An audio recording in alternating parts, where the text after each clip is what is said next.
بسم اللہ الرحمن الرحیم۔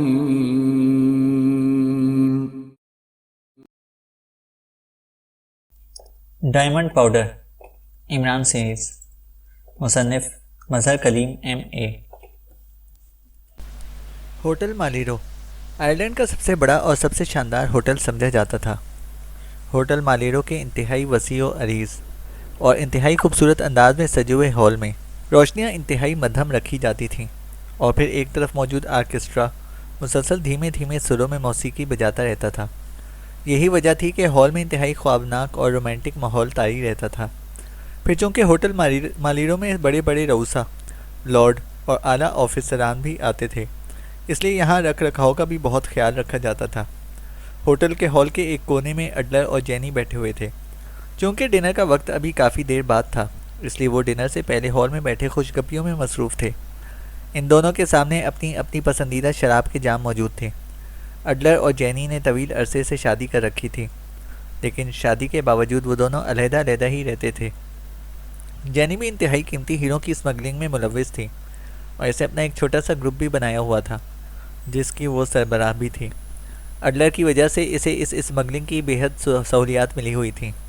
وہ اس اسمگلنگ میں ریڈ سنڈیکیٹ کا ہی نام استعمال کرتی تھی۔ یہی وجہ تھی کہ اسے کوئی نہ پوچھتا تھا، جبکہ اس کی اسمگلنگ سے ریڈ سنڈیکیٹ کا کوئی تعلق نہ تھا۔ جینی اب اڈلر کے پورے سنڈیکیٹ کے انچارج بن جانے پر اس لیے بھی بے حد خوش ہو رہی تھی کہ اب اسے مزید کھول کر کام کرنے کا موقع مل گیا تھا، اور اس نے دل ہی دل میں فیصلہ کر لیا تھا کہ اب وہ اپنی اسمگلنگ کے دائرۂ کار کو پوری دنیا کے ممالک تک پھیلا دے گی۔ گو اڈلر اور جینی دونوں کے پاس بے پناہ دولت موجود تھی، لیکن اس کے باوجود مزید دولت حاصل کرنے کی ہوس ان کے اندر روز بروز بڑھتی چلی جا رہی تھی۔ اڈلر بظاہر رائل ہوٹل کا مالک تھا، لیکن رائل ہوٹل ایک اوسط درجے کا ہی ہوٹل تھا۔ اڈلر نے کبھی اس پر اس انداز میں توجہ نہ دی تھی، وہ اپنا صرف نام ہی استعمال کرتا تھا۔ تم اپنے رائل ہوٹل کو اس طرح بنا دو تو کتنا لطف آئے، جینی نے شراب کا گھونٹ لیتے ہوئے کہا، تو اڈلر بے اختیار مسکرا دیا۔ پھر تو تمہارے قیمتی پتھر اس کی سجاوٹ میں خرچ ہو جائیں گے، اڈلر نے کہا۔ وہ کیوں؟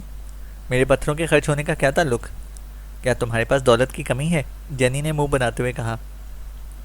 میں تو یہ ساری دولت اس لیے اکٹھی کر رہا ہوں کہ جب تم کہو گی ہم ایک خوبصورت جزیرہ خرید کر وہاں شفٹ ہو جائیں گے اور دنیا کے تمام مسائل سے اپنے آپ کو علیحدہ کر لیں گے۔ لیکن تم مانتی ہی نہیں، اڈلر نے کہا تو جینی بے اختیار ہنس پڑی۔ بس یہیں آ کر تمہاری اور میری سوچ میں فرق آ جاتا ہے۔ میں دنیا کے ساتھ رہ کر لطف اٹھانا چاہتی ہوں، جبکہ تم چاہتے ہو کہ دنیا سے ہٹ کر لطف اٹھایا جائے، جینی نے کہا۔ اور پھر اس سے پہلے کہ اڈلر کوئی جواب دیتا، ایک خوبصورت ویٹرس ان کے قریب آ کر جھک گئی۔ آپ کا فون ہے جناب، آپ یہیں سننا پسند فرمائیں گے یا فون روم میں؟ ویٹرس نے انتہائی مؤدبانہ لہجے میں کہا۔ میرا فون؟ کون کال کر رہا ہے؟ اڈلر نے چونک کر پوچھا۔ اسپیشل سیکشن کے میکارتھی صاحب کا فون ہے، ویٹرس نے جواب دیا۔ یہیں لا دو فون پیس، اڈلر نے کہا تو ویٹرس نے دوسرے ہاتھ میں پکڑے ہوئے کارڈلیس فون پیس کے 2 بٹن پریس کیے، اور فون پیس اڈلر کے ہاتھ میں دے کر خاموشی سے واپس چلی گئی۔ یس، اڈلر نے آہستہ سے کہا، لیکن اس کا لہجہ بے حد تہکمانہ تھا۔ میکارتھی بول رہا ہوں boss, second chief of special section. Chief Roger اور اس کے ساتھ جانے والے 3 افراد ماں اسپیشل کار سمیت مشن مکمل کرنے کے بعد غائب ہو گئے ہیں۔ ہم ان کا انتظار کرتے رہے، لیکن جب وہ واپس نہ آئے تو ہم نے ان کی تلاش شروع کر دی، تو انتہائی حیرت انگیز رپورٹ سامنے آئی ہے۔ ان میں سے کوئی بھی سگنل کال کا جواب نہ دے رہا تھا۔ جدید اسپیشل کار کو چیک کیا گیا تو جوابی سگنل کے مطابق کار ایک آف سائٹ پر موجود عمارت لاسٹن ولا کے گیراج میں بند پائی گئی، اور وہاں اس ولا میں باس راجر کی لاش بھی موجود ہے۔ ان کے دونوں نتھنے خنجر سے کاٹے گئے ہیں، اور انہیں ماہرانہ انداز میں گردن توڑ کر ہلاک کیا گیا ہے، جبکہ باقی 3 آدمیوں کے بارے میں کچھ معلوم نہیں ہو سکا۔ البتہ ان کی میزائل گنیں کار میں موجود ہیں۔ میں نے آپ کو رپورٹ دینے کے لیے ہیڈ کوارٹر کال کیا تو وہاں سے معلوم ہوا کہ آپ یہاں پر موجود ہیں، میکارتھی نے جواب دیا۔ اوہ ویری بیڈ، اس کا تو مطلب ہے کہ راجر نے مجھے جو رپورٹ دی تھی وہ غلط ہے۔ اب راجر کی لاش کہاں ہے؟ اڈلر نے ہونٹ چباتے ہوئے کہا۔ وہیں لاسٹن ولا میں ہی موجود ہے۔ اب آپ جیسے حکم دیں، میکارتھی نے کہا۔ میں خود وہاں پہنچا ہوں، تم اپنے ساتھیوں سمیت وہاں پہنچ جاؤ، میں خود راجر کی لاش اور دیگر شواہد کو چیک کرنا چاہتا ہوں، اڈلر نے کہا۔ یس باس، دوسری طرف سے کہا گیا، اور اڈلر نے فون آف کر کے اسے میز پر رکھ دیا۔ اس کے چہرے پر یکلخت شدید پریشانی کے تاثرات ابھر آئے تھے۔ کیا ہوا ہے؟ جینی نے پریشان ہو کر پوچھا، کیونکہ بات چیت اس قدر آہستہ ہو رہی تھی کہ جینی اڈلر کی بات بھی مشکل سے سمجھ سکی تھی، جبکہ دوسری طرف سے آنے والی آواز تو اس تک پہنچ ہی نہ رہی تھی، اور اڈلر نے اسے مختصر طور پر راجر کی موت کے بارے میں بتا دیا۔ اوہ، یہ تو بہت برا ہوا، لیکن یہاں آئرلینڈ میں ایسا کون ہو سکتا ہے کہ جو راجر پر اس طرح ہاتھ ڈالے؟ جینی نے حیرت بھری لہجے میں کہا۔ وہی علی عمران، یہ نتھنے کاٹنے والی کارروائی وہی کرتا ہے، یہ اس کے تشدد کا مشہور انداز ہے، اڈلر نے اٹھتے ہوئے کہا۔ میں بھی تمہارے ساتھ جاؤں گی، جینی نے بھی اٹھتے ہوئے کہا، اور اڈلر نے اس بات میں سر ہلا دیا، اور پھر تھوڑی دیر بعد وہ دونوں کار میں بیٹھے لاسٹن ولا کی طرف بڑھے چلے جا رہے تھے۔ لاسٹن ولا مشہور عمارت تھی اور نوجوان لارڈ لاسٹن کی رہائش گاہ تھی۔ تھوڑی دیر بعد ان کی کار لاسٹن ولا کے سامنے پہنچ گئی، اور اڈلر اور جینی کار سے نیچے اترے تو ہر طرف مسلح افراد پھیلے ہوئے تھے، جن کے سینوں پر ریڈ سنڈیکیٹ کے نشانات بھی موجود تھے۔ ایک لمبے قد اور قدرے بھاری جسم کا آدمی تیزی سے ان کی طرف بڑھا۔ یہ میکارتھی تھا، اسپیشل سیکشن کا سیکنڈ چیف۔ چونکہ اسپیشل سیکشن شروع سے ہی اڈلر کی ماتحتی میں تھا، اس لیے اڈلر ان کے سامنے آتا تھا، اور وہ بھی جانتے تھے کہ اڈلر ہی دراصل ریڈ 3 ہے۔ اسپیشل سیکشن کے علاوہ اڈلر اور کسی کے سامنے نہ آتا تھا، اس لیے اسپیشل سیکشن سے ہٹ کر وہ ریڈ 3 تھا، جبکہ اسپیشل سیکشن کے لیے وہ اڈلر تھا۔ کائن راجر کی لاش میکارتھی؟ اڈلر نے آنے والے کے اسلام کا جواب دیتے ہوئے کہا۔ ادھر باس، میکارتھی نے مؤدبانہ لہجے میں کہا، اور پھر میکارتھی کی رہنمائی میں اڈلر اور جینی دونوں عمارت کے اندر داخل ہو گئے۔ ایک کمرے میں فرش پر راجر کی لاش پڑی ہوئی تھی، اسے بڑے ماہرانہ انداز میں گردن توڑ کر ہلاک کیا گیا تھا، جبکہ واقعی اس کے دونوں نتھنے آدھے سے زیادہ کٹے ہوئے تھے۔ یہ واقعی عمران کا کام ہے۔ اس کا مطلب ہے کہ راجر انہیں ہلاک نہیں کر سکا، بلکہ انہوں نے الٹا راجر کو پکڑ لیا تھا، اڈلر نے خود کلامی کے سے انداز میں کہا۔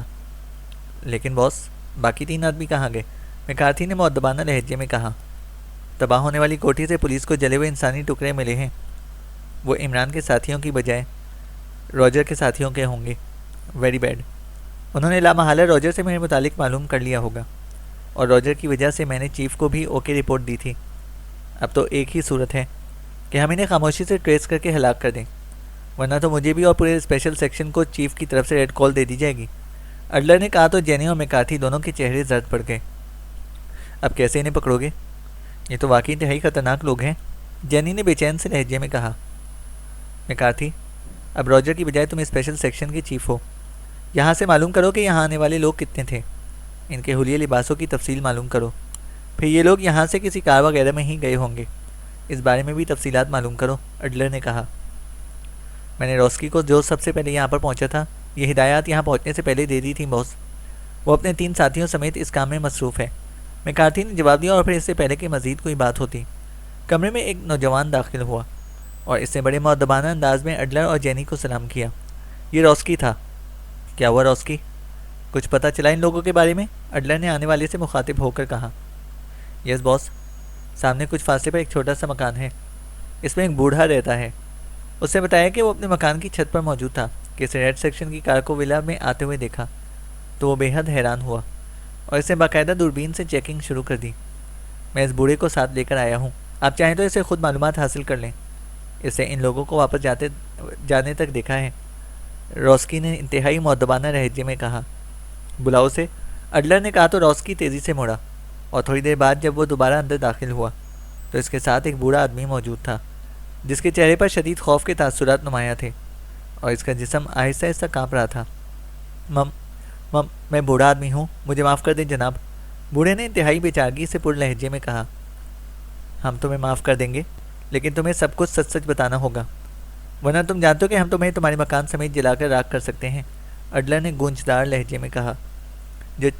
جناب، جو کچھ میں نے دیکھا ہے وہ میں نے ان صاحب کو بتا دیا ہے، مزید آپ جو پوچھیں گے میں بتانے کے لیے تیار ہوں، بوڑھے نے اور زیادہ کانپتے ہوئے لہجے میں کہا۔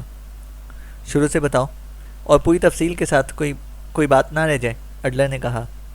جناب، میں اپنے مکان کی چھت پر بیٹھا ادھر ادھر کے نظارے کرنے میں مصروف تھا، چونکہ میں اکیلا آدمی ہوں اس لیے اکثر میں چھت پر بیٹھ کر دیکھتا رہتا ہوں۔ میں نے اچانک ریڈ سنڈیکیٹ کی کار لاسٹن ولا کی طرف آتے ہوئے دیکھی تو میں چونک پڑا، میں نے دوربین آنکھوں سے لگائی تو کار آ کر رکی اور کار میں سے ایک آدمی باہر آیا، اس کا تعلق بھی ریڈ سنڈیکیٹ سے ہی تھا کیونکہ اس کے لباس پر ریڈ سنڈیکیٹ کا مخصوص نشان موجود تھا۔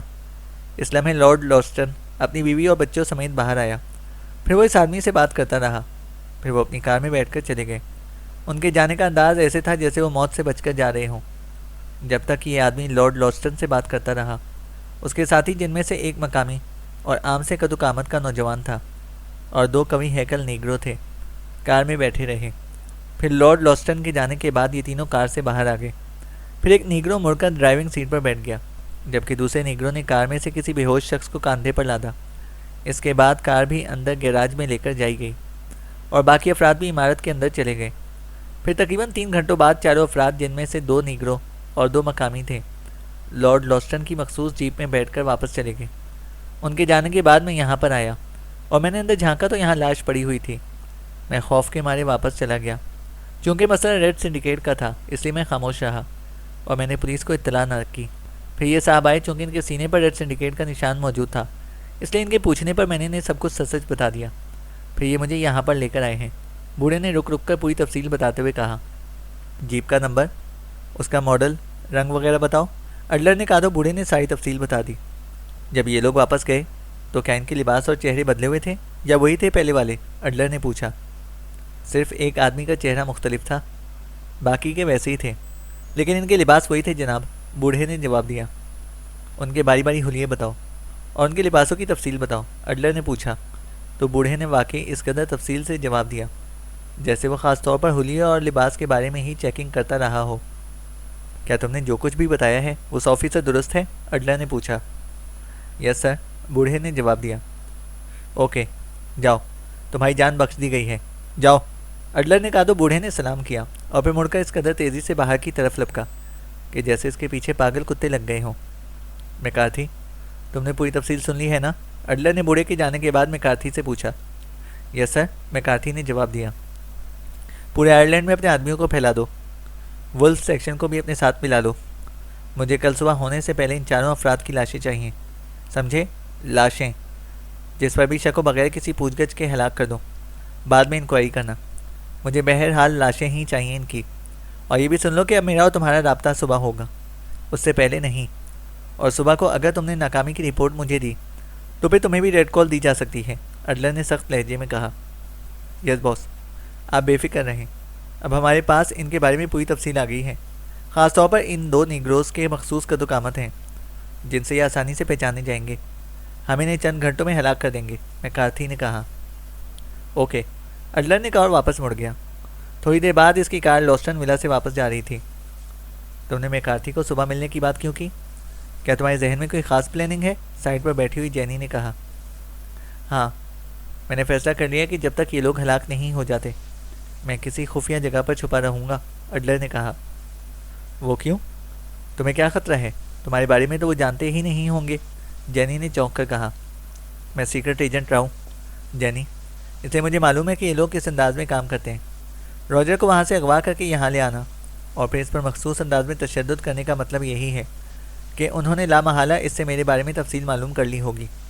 اور راجر بہرحال میرے بارے میں سب کچھ جانتا تھا, اس لیے اب ان کا اگلا ٹارگٹ میں ہوں گا اور مجھ سے ریڈ چیف کے بارے میں معلومات حاصل کریں گے تاکہ اس سے یہ ڈائمنڈ پاؤڈر حاصل کر سکیں, کیونکہ ریڈ چیف کے بارے میں راجر کو علم ہی نہیں ہے, اڈلر نے جواب دیا. اور جینی نے اس بات میں سر ہلا دیا. ہاں, تم ٹھیک ہی کہہ رہے ہو. تو پھر ایسا کرو کہ تم رات میری رہائش گاہ پر گزار دو. میرے متعلق بہرحال راجر کو معلوم نہیں کہ میں واپس آ گئی ہوں یا نہیں. باقی تمہارے ٹھکانوں کے بارے میں شاید انہوں نے راجر سے معلومات حاصل کر لی ہوگی, جینی نے کہا. ہاں, تمہاری بات صحیح ہے.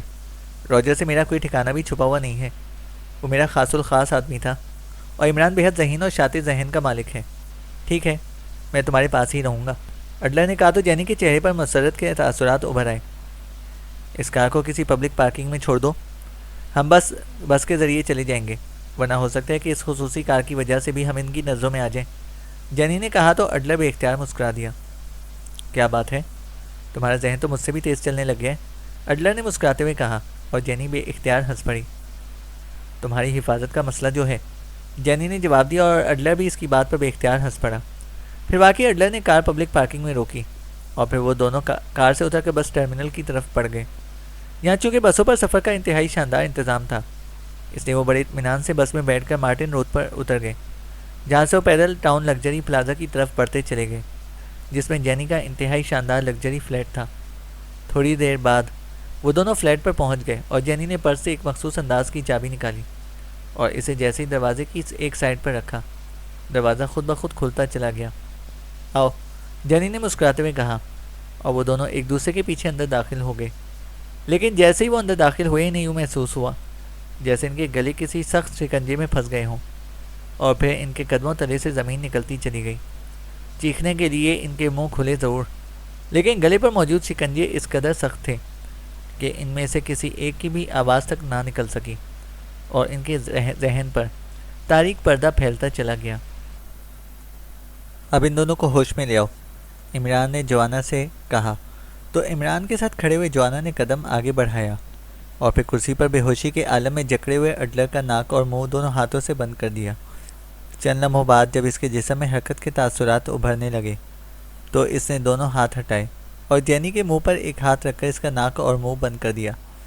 چند لمحوں بعد جب اس کے جسم میں بھی حرکت کے تاثرات نمودار ہونے لگے تو اس نے ہاتھ ہٹایا اور پیچھے ہٹ کر عمران کی کرسی کے ساتھ کھڑا ہو گیا۔ اسی لمحے اڈلر نے کراتے ہوئے بھی آنکھیں کھول دیں۔ اس نے لاشعوری طور پر اٹھنے کی کوشش کی، لیکن رسیوں میں بندھا ہونے کی وجہ سے وہ صرف کسمسا کر ہی رہ گیا۔ اس کی آنکھوں میں جیسے ہی شعور کی چمک ابھری، اس کے چہرے پر حیرت کے تاثرات ابھرتے چلے آئے۔ یہ تو جینی کا فلیٹ ہے، مگر تم کون ہو؟ اڈلر نے انتہائی حیرت بھرے لہجے میں سامنے بیٹھے ہوئے عمران کی طرف دیکھتے ہوئے کہا۔ اسی لمحے جینی نے بھی کراتے ہوئے آنکھیں کھول دیں اور اس کے منہ سے پے در پہ ہلکی ہلکی چیخیں نکلنے لگیں۔ اگر اب یہ عورت چیخے تو اس کی گردن توڑ دینا، عمران نے سرد لہجے میں کہا۔ یس ماسٹر، جوانا نے کہا، اور جینی کی طرف بڑھا تو جینی نے بے اختیار اس طرح ہونٹ بھینچ دیے جیسے اس نے اب قسم کھا لی ہو کہ آئندہ زندگی پر وہ منہ نہ کھولے گی، لیکن اس کے چہرے پر حیرت اور خوف کے تاثرات نمایاں تھے۔ تم کون ہو؟ اڈلر نے کہا تو عمران بے اختیار مسکرا دیا۔ اس کا مطلب ہے اڈلر کہ تم مجھے پہچان چکے ہو، اس لیے پہلے فقرے سے اس دوسرے فقرے میں پوچھنے کا انداز بدلا ہوا ہے، عمران نے کہا۔ نہیں، میں تو تمہیں نہیں جانتا، اڈلر نے کہا۔ میرا نام علی عمران ہے اور یہ جوانا ہے۔ میرے باقی دو ساتھی دوسرے کمرے میں ہیں، ان میں سے ایک کا نام جوزف اور دوسرے کا نام ٹائیگر ہے، عمران نے مسکراتے ہوئے کہا۔ کون عمران؟ کیا مطلب؟ کیا تم ایشیائی ہو؟ اڈلر نے کہا تو عمران بے اختیار ہنس پڑا۔ اڈلر عرف ریڈ 3 صاحب، اس اداکاری کی ضرورت نہیں ہے کیونکہ تمہارا میرا کئی بار ٹکراؤ ہو چکا ہے اور میں بھی تمہیں اچھی طرح پہچانتا ہوں اور تم بھی مجھے اچھی طرح پہچانتے ہو۔ تم نے اسپیشل سیکشن کے روجر کے ذریعے اس کوٹھی کو میزائلوں سے تباہ کرایا اور مطمئن ہو گئے کہ عمران اور اس کے ساتھی مارے گئے ہیں۔ مجھے یقین ہے کہ اب تک روجر کی لاشیں تم دستیاب کر چکے ہوگے اور تمہیں یہ معلوم ہو گیا ہوگا کہ میں زندہ ہوں، اور یہ بھی ہو سکتا ہے کہ تمہارا اسپیشل سیکشن اب پوری دارالحکومت میں ہمیں تلاش کرتا پھر رہا ہو۔ عمران نے کہا تو اڈلر بے اختیار ایک طویل سانس لے کر رہ گیا۔ ٹھیک ہے، مجھے اعتراف ہے کہ میں نے تمہیں اور تمہارے ساتھیوں کو پہچان لیا ہے، لیکن تم یہاں کیسے پہنچ گئے اور وہ بھی ہم سے پہلے؟ کیا تمہیں معلوم تھا کہ ہم یہاں آئیں گے؟ اڈلر نے ایک طویل سانس لیتے ہوئے کہا تو عمران بے اختیار مسکرا دیا۔ روجر سے تمہارے بارے میں معلوم کرنے کے بعد میں نے تمہارے ہیڈ کوارٹر روجر کے لہجے میں فون کیا تو مجھے بتایا گیا کہ تم اپنی بیوی جینی کے ہمراہ ہوٹل مالیرو میں ڈنر کرنے گئے ہو۔ وہاں میں نے فون کیا تو معلوم ہوا کہ تمہیں کوئی فون کال موصول ہوئی اور تم جینی کے ہمراہ ڈنر سے پہلے ہی اٹھ کر چلے گئے۔ کہاں گئے ہو؟ ظاہر ہے کہ یہ بات ہم معلوم نہ کر سکتے تھے، لیکن مجھے معلوم تھا کہ تم چاہے جہاں جاؤ تم نے رات گزارنے کے لیے بہرحال جینی کی رہائش گاہ پر ہی آنا ہے، اور تمہارے ہیڈ کوارٹر سے جینی کی رہائش گاہ کے بارے میں معلومات حاصل کر لینا میرے لیے کوئی مشکل کام نہ تھا۔ چنانچہ ہم یہاں پر آ گئے۔ میں نے اپنے دو ساتھیوں کو نئے میک اپ میں باہر کھڑا کر دیا تاکہ تم اور جینی جب بھی آئے وہ ہمیں ٹرانسمیٹر پر اطلاع کر دے اور ہم تم دونوں کا شایان شان استقبال کر سکیں۔ چنانچہ جیسے ہی ہمیں اطلاع ملی ہم نے تمہارا استقبال کیا اور اس وقت تم اس حالت میں موجود ہو، عمران نے کہا۔ لیکن میرا تو قطعاً کوئی ارادہ یہاں آنے کا نہ تھا، یہ تو میرا ارادہ اتفاقاً بن گیا تھا، اڈلر نے ہونٹ چباتے ہوئے کہا۔ اگر تم نہ آتے تو بہرحال جینی تو یہاں پر آتی، پھر جینی کی مدد سے تمہیں آسانی سے ٹریس بھی کیا جا سکتا تھا یا یہاں بلوایا بھی جا سکتا تھا۔ اب یہ تو ہماری خوش قسمتی ہے کہ تم یہاں پر آ گئے، عمران نے کہا۔ تم مجھ سے کیا چاہتے ہو؟ اڈلر نے کہا۔ میں نے تمہارے ریڈ چیف سے ڈائمنڈ پاؤڈر کا ڈبہ واپس لینا ہے اور اس سلسلے میں تم سے کام لینا ہے۔ اب یہ تمہاری مرضی ہے کہ تم کس انداز میں ہی کام کرتے ہو۔ تم سیکرٹ ایجنٹ رہے ہو اس لیے تمہیں اتنا تو بہرحال معلوم ہوگا کہ یہ ساؤنڈ پروف لگژری فلیٹ ہے. تمہاری بیوی بھی یہاں پر موجود ہے اور ہم بہرحال جو کچھ معلوم کرنا چاہیں وہ معلوم کر ہی لیتے ہیں, عمران نے کہا. لیکن پاؤڈر تو ریڈ چیف کے پاس ہے اور نہ ہی اس کے ہیڈ کوارٹر کے بارے میں کوئی جانتا ہے اور نہ ہی اس کے متعلق. یہ بات تو ریڈ سنڈیکیٹ کے کسی بڑے یا چھوٹے سے تم معلوم کر سکتے ہو, اڈلر نے جواب دیا. مجھے اس کے ہیڈ کوارٹر کے بارے میں کچھ معلوم نہیں کرنا اور نہ اس کے فون نمبر یا ٹرانسمیٹر فریکوینسی کے بارے میں کچھ معلوم کرنا ہے. تم صرف مجھے اس کا حلیہ اور قد و قامت کی تفصیل بتا دو اور بس. اور میرا وعدہ ہے کہ نہ تمہیں انگلی لگائی جائے گی اور نہ تمہاری بیوی جینی کو, اور تمہیں زندہ چھوڑ دیا جائے گا. اس کے بعد تم سے جو ہمارے خلاف ہو سکتا ہے وہ کر لینا, ہمیں اس کی پرواہ نہ ہوگی, عمران نے کہا. لیکن ریڈ چیف تو کبھی کسی کے سامنے نہیں آیا. میرے سامنے بھی وہ جب آیا ہے اس کے سر اور چہرے پر نقاب ہوتا ہے, اڈلر نے کہا. نقاب سے چہرہ چھپ جانے سے تم صرف حلیہ نہیں بتا سکو گے نا, لیکن اس کا قد و قامت تو بہرحال بتا سکو گے, عمران نے کہا. تم اس کا کیا کرو گے, اڈلر نے کہا. میں یہ تفصیلات مردانہ مقابلہ حسن میں پیش کروں گا, عمران نے کہا. تو اڈلر نے بے اختیار ہونٹ بھینچ لیے. دیکھو اڈلر, تم مجھے اچھی طرح جانتے ہو, اس لیے مجھے یقین ہے کہ تم احمقانہ رویہ اختیار نہ کرو گے, عمران نے یکلخت انتہائی سنجیدہ لہجے میں کہا. ٹھیک ہے, میں بتا دیتا ہوں اور یقین کرو کہ سچ بتاؤں گا, اڈلر نے کہا. اور اس کے ساتھ ہی سے ریڈ چیف کا قد و قامت اور جسامت کے بارے میں تفصیل بتا دی. تمہارا لہجہ بتا رہا ہے کہ تم نے سچ بولا ہے. اب تم یہ بتا دو اڈلر کہ ریڈ چیف نے یہ ڈبہ کھلوا لیا یا نہیں, عمران نے کہا. نہیں, وہ اس کے لیے کریمیا جا رہا تھا, لیکن میری اس سے بات ہوئی ہے. اس نے بتایا کہ جس لیبارٹری میں اس نے ڈبہ کھلوانا تھا اس کا آپریٹر بیمار ہے, اس لیے 1 ہفتے بعد جائے گا, اڈلر نے کہا. اس کا مطلب ہے کہ ابھی ڈائمنڈ پاؤڈر محفوظ ہے, عمران نے کہا. ہاں, لیکن وہ تمہیں کسی صورت نہیں مل سکتا عمران, اس لیے تمہاری بہتری اسی میں ہے کہ تم اسے بھول جاؤ اور خاموشی سے واپس چلے جاؤ, ورنہ تم نہیں جانتے کہ تم اس وقت سلگتے ہوئے آتش فشاں کے دہانے پر بیٹھے ہو. اس وقت پورے دارالحکومت میں تمہاری تلاش ہو رہی ہے. یہ تو تمہاری خوش قسمتی ہے کہ تم یہاں بیٹھے ہوئے ہو, ورنہ اب تک تمہاری لاش گٹر میں پہنچ چکی ہوتی, اڈلر نے کہا. تو عمران چونک پڑا, اس کے لہجے پر یکلخت خوف کے تاثرات ابھر آئے. کیا کہہ رہے ہو, عمران نے خوفزدہ لہجے میں کہا. میں درست کہہ رہا ہوں, اسپیشل سیکشن اور ولف سیکشن دونوں تمہاری تلاش میں ہیں اور ان کے پاس تمہارے بارے میں پوری تفصیلات بھی موجود ہیں, اڈلر نے عمران کو خوفزدہ ہوتے دیکھ کر فتح مندانہ انداز میں جواب دیتے ہوئے کہا. میرے اور میرے ساتھیوں کے بارے میں انہیں تفصیلات مل ہی نہیں سکتی, عمران نے منہ بناتے ہوئے کہا. یہ تمہاری بھول ہے. تم نے لاسٹن ولا میں راجر کے ساتھ جو کارروائی کی ہے اسے وہاں کے ایک بوڑھے ہمسائے نے دیکھ لیا تھا. ہوٹل مالیرو میں مجھے اس کے بارے میں فون میں کال ملی تھی اور میں جینی کے ساتھ وہاں گیا. تمہارے نیگرو ساتھیوں کے قد و قامت اور تمہارے قد و قامت سب اس بوڑھے نے بتا دیے ہیں. اس کے ساتھ ساتھ تمہارے حلیہ اور تمہارے لباس اور تم جس جیپ میں وہاں سے نکلے ہو, اس کی مکمل تفصیل سب انہیں معلوم ہے, اڈلر نے فتح مندانہ لہجے میں کہا. لیکن اسپیشل سیکشن کا راجر تو ہلاک ہو گیا ہے, اب کون یہ کام کر رہا ہے, عمران نے اور زیادہ خوفزدہ ہوتے ہوئے کہا. میکارتھی, وہ سیکنڈ چیف تھا, لیکن اب میں نے اسے اسپیشل سیکشن کا چیف بنا دیا ہے اور وہ بے حد ہوشیار آدمی ہے, اڈلر نے جواب دیا. اسپیشل سیکشن تمہارے انڈر کام کرتا ہے, عمران نے کہا. ہاں, اڈلر نے جواب دیا. اوکے, پھر میکارتھی کو ٹرانسمیٹر پر کال کرو اور اسے کہہ دو کہ وہ میری تلاش بند کر دے. میں خاموشی سے واپس چلا جاتا ہوں. میں نے محسوس کر لیا کہ یہاں ریڈ سنڈیکیٹ بے حد طاقتور ہے, عمران نے کہا. اگر تم وعدہ کرو کہ تم واپس چلے جاؤ گے تو میں یہ کام کر دیتا ہوں, اڈلر نے کہا. اور عمران نے فوراً ہی وعدہ کر لیا. مجھے کھول دو, میری جیب میں ٹرانسمیٹر موجود ہے, میں ابھی کال کرتا ہوں, اڈلر نے کہا. جوانا, اس کی جیب سے ٹرانسمیٹر نکالو اور اس کی بات کرواؤ. سنو اڈلر, جب تک میری پوری تسلی نہیں ہو جائے گی تمہیں اور جینی کو نہیں کھول سکتا, عمران نے کہا. تو جوانا نے آگے بڑھ کر کندھے بندھے ہوئے اڈلر کی جیبوں سے تلاشی لینا شروع کر دی. چند لمحوں بعد اس کی جیب سے ایک چھوٹا سا لیکن جدید ساخت کا ٹرانسمیٹر برآمد کر لیا اور ٹرانسمیٹر عمران کی طرف بڑھا دیا. یہ تو فکسڈ فریکوینسی کا ٹرانسمیٹر ہے, عمران نے کہا. ہاں, اڈلر نے اس بات میں سر ہلاتے ہوئے کہا. تو عمران نے ٹرانسمیٹر جوانا کی طرف بڑھا دیا. اس کی بات کرواؤ. اور سنو اڈلر, اگر تم نے کسی قسم کا کوئی اشارہ کرنے کی کوشش کی تو اس کا نتیجہ تمہارے اور جینی دونوں کے حق میں غلط نکلے گا, عمران نے کہا. جب تم نے جانے کا وعدہ کر لیا ہے تو پھر مجھے کسی کو اشارہ دینے کی کیا ضرورت ہے, اڈلر نے جواب دیتے ہوئے کہا. تو عمران کے اشارے پر جوانا نے ٹرانسمیٹر کا بٹن آن کیا اور اسے بندھے ہوئے اڈلر کے منہ سے لگا دیا.